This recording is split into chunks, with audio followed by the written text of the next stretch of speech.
both. Ako na lang, ma'am. O sige, sige. Sample naman. Okay. So, presuming that you already asked the patient name, identification, and checking everything. And you have already checked your medication from the chart. There should always be at least one person to recheck with you in the hospital setting. I'm giving only one because this is deltoid muscle. If I give dorsogluteal, I will give 1.5 only, but not 3 meals like this, or even 1 meal. Just for the sake of the dissection. Relax. 1 meal only, ma'am. You're going to give a 1 meal shot. Step by step, ma'am, ha? Mahirap, ma'am. Hindi, may mayroon kang Nag-double. meron kang t-shirt, so it's okay lang. So this is your trochanter. This is your acromion process. You slip your 3 fingers here and do like this, or like that if you are left-handed. But for me, I am right-sided, right-handed, so I will just do like this, like that. Huh? So this is your needle. Okay. Your needle would be like this. Your handling of the needle should be like this. Okay?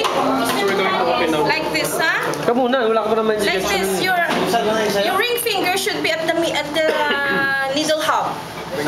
These 2 fingers should be at your barrel, and this one it should be.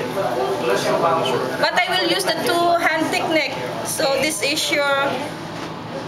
Okay, process slip down, and this is your, like that. So like once it is 90 degrees, take this one, withdraw,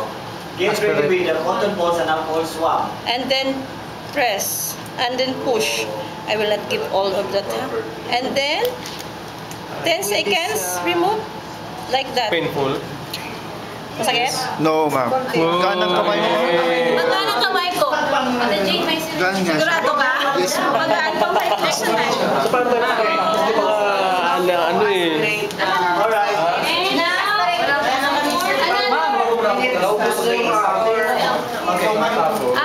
Then you group yourself. Si Jasmine. When you aspirate, the solution from the bag, you have to give at least 1 or 1 cc air, and then push, and then withdraw. Okay. Okay?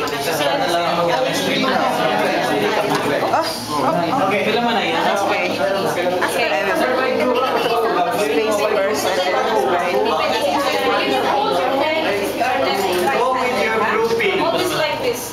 So go with your grouping. Grouping style. Okay. Go with your grouping. Group 1, 2, 3, and 4. Kami nga kasama. Sana sa iyo. Ito.